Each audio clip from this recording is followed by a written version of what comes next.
So we have a curve defined parametrically in terms of t for x and y. We're asked to find dy by dx and d2y by dx squared. dy by dx first of all. To find dy by dx we need to find the x by dt or x dot and dy by dt or y dot. The x by dt or x dot differentiating x with respect to t, 2t will become 2 and a half t squared. 2 times a half is 1 t to the 1, so that will be 2 plus t. dy by dt or y dot differentiating y with respect to t, 3 times a third is 1 times t squared minus 3t differentiated is 3, so t squared minus 3. So dy by dx is y dot over x dot.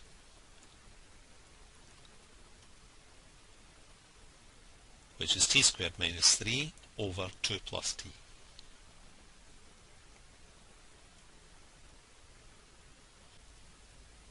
Now to find d2y by dx squared. d2y by dx squared is given by d by dt of dy by dx divided by x dot.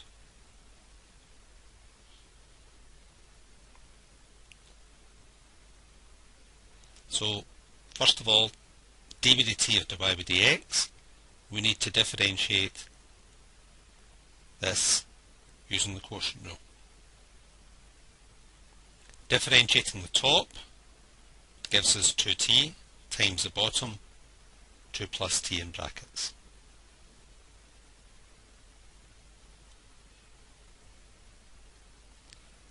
Minus, leave the top as it is, t squared minus 3 in brackets, times the bottom differentiated, which is 1.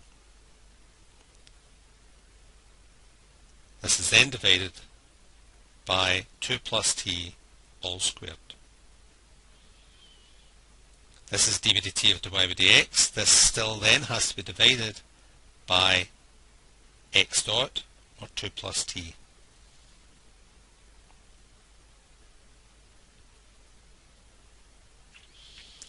Now because we've got a 2 plus t squared on the denominator and the top, and we've also got a denominator in the bottom of 2 plus t, these can be combined and multiplied to become 2 plus t to the power 3. We can simplify the top by multiplying out the brackets. 2t times 2 is 4t plus 2t squared. And then minus 1 times t squared minus t squared, and this will be minus 1 times minus 3 is plus 3. So this is all divided by 2 plus t cubed. The 2t squared minus t squared gives t squared plus 4t plus 3 divided by 2 plus t all cubed. And this is d2y by dx squared. For the next part of the question, we're asked to find the values of t at which the curve has stationary points and to determine their nature.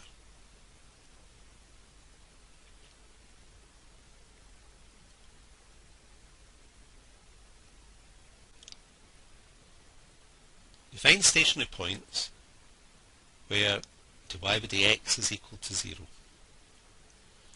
We've just worked out dy by dx was t squared minus 3 over 2 plus t.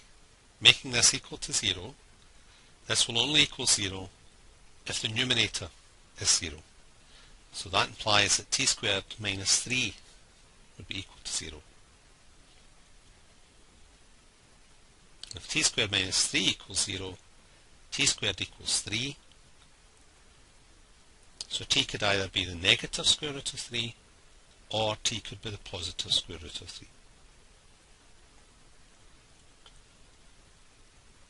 If t is equal to negative the square root of 3,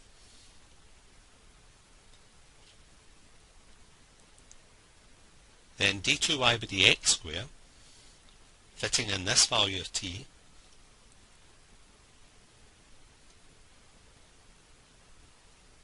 would be negative root 3 squared plus 4 times negative root 3, which will give minus 4 root 3 plus 3 on the top, divided by 2 plus t, which will be 2 minus root 3 all cubed on the bottom. When we work this out, it comes to negative 48. And because we've worked out d2y by dx squared at a stationary point, and it's negative, that tells us that this is a maximal turning point. So at t equals minus root 3, we've got a maximal. At t equals root 3, fitting in root 3 into the formula for d2y by dx squared, that gives us root 3 squared plus 4 times root 3 plus 3 on the top, divided by 2 plus root 3 all cubed on the bottom. When we work that out, it comes to 0.25. And because this is positive, that tells us that we've got a minimal at t is equal to root 3.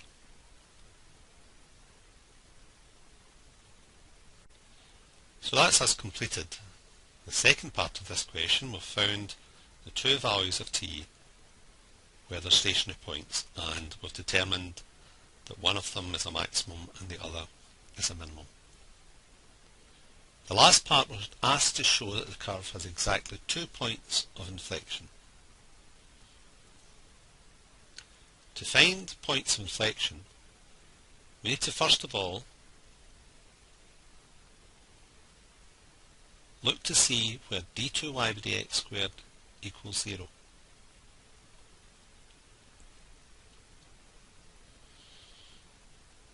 Formula for d2y by dx squared was t squared plus 4t plus 3, all divided by 2 plus t all cubed. Making this equal to 0, again, the only way this can be 0 is if the numerator is 0. In other words, t squared plus 4t plus 3 being equal to 0. Now that factorises t plus 3 bracket t plus 1. Making this equal to 0 gives two values for t. T could be negative 3 or t could be 1.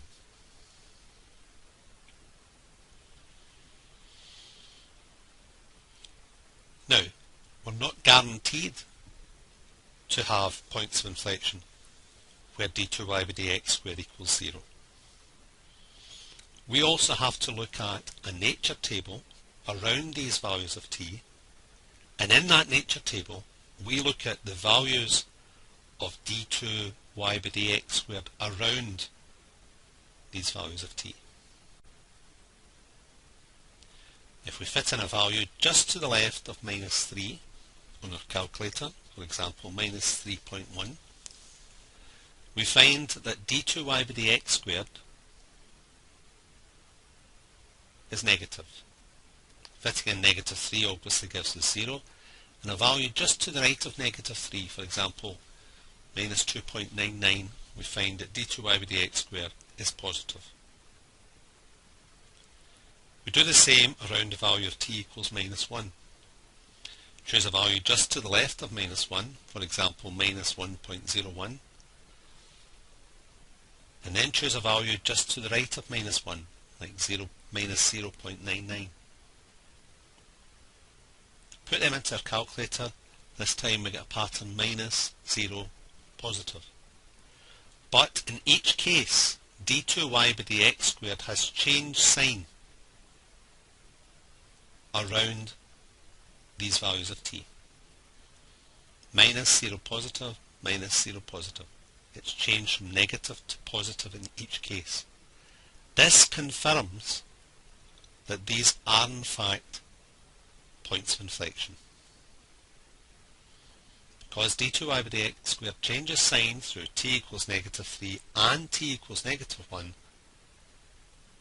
we can be certain that we've got 2 points of inflection. Part A, we're asked to use Gaussian elimination to obtain the solution of the following system of equations in terms of parameter lambda.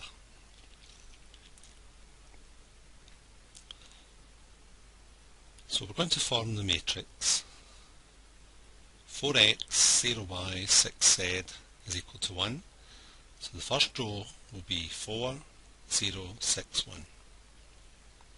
Second row, 2x minus 2y plus 4z equals minus 1. So the second row will be 2, minus 2, 4, minus 1. The third row, minus 1x plus 1y, so it's minus 1, 1, lambda 2.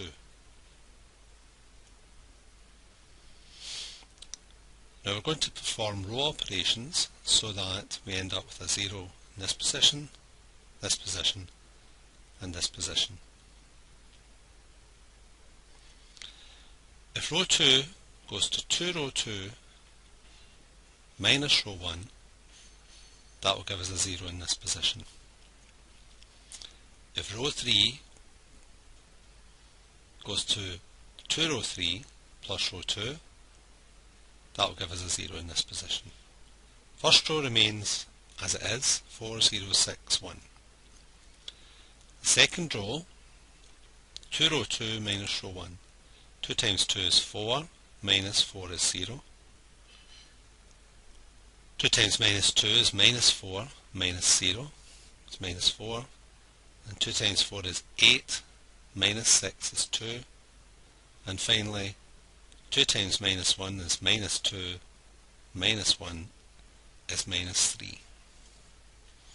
So the second row becomes 0, minus 4, 2, minus 3. The third row becomes 2 row 3 plus row 2. 2 times minus 1 plus 2 is 0. 2 times 1 plus minus 2 gives us 0 again. 2 times lambda plus 4 is 2 lambda plus 4, and 2 times 2 is 4, plus minus 1 is equal to 3. So we now have 3 zeros in the bottom left hand corner of the matrix, so we can now solve. 2 lambda plus 4 times z is equal to 3.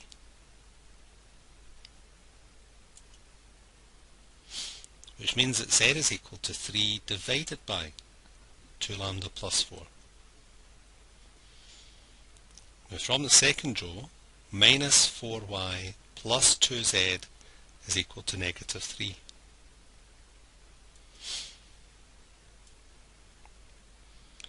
We want to find y from this. Minus 4y, now 2z is 2 times z, what we just worked out here. Now multiplying this by 2 will give us a 6 on top, so that will be plus 6 over 2 lambda plus 4.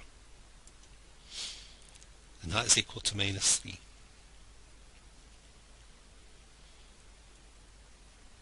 So minus 4y will be equal to minus 3 minus this.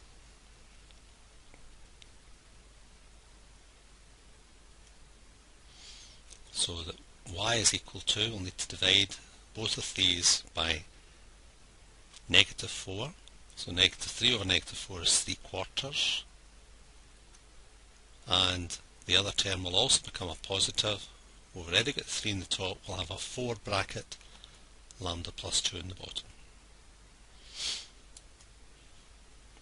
We could take a common factor of 3 quarters out, and inside the brackets would be 1 plus 1 over lambda plus 2.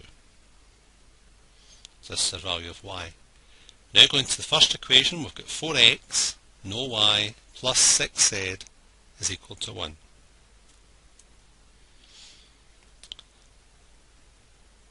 So x is what we're trying to find. We can substitute for the z equal to 3 over 2 lambda plus 4. It's being multiplied by 6 this time, so we're going to have 6 3's 18 on the top.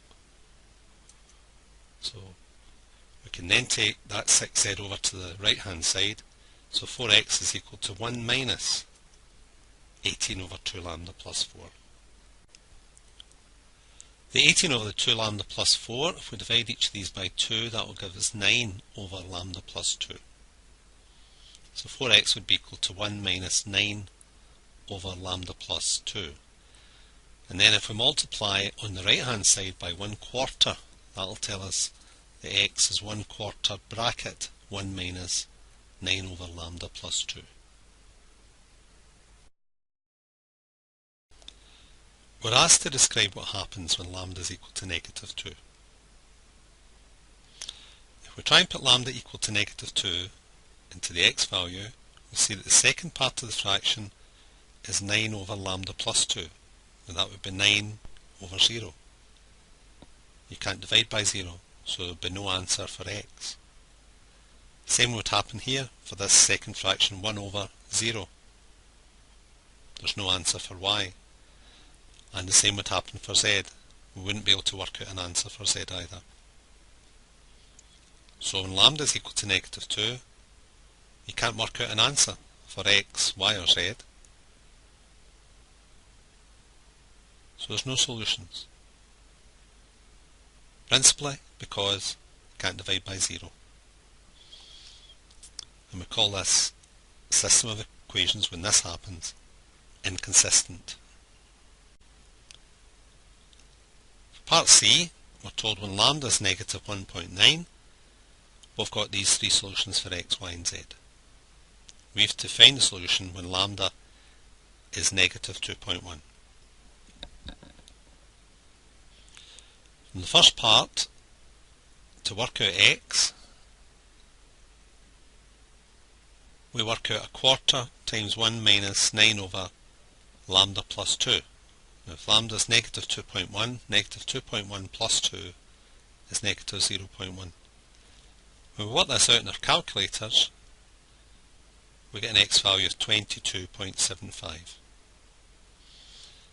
The y value is 3/4 times 1 plus lambda plus 2, so that will be 1 plus 1 over negative 0.1 times 3/4, and that gives negative 6.75.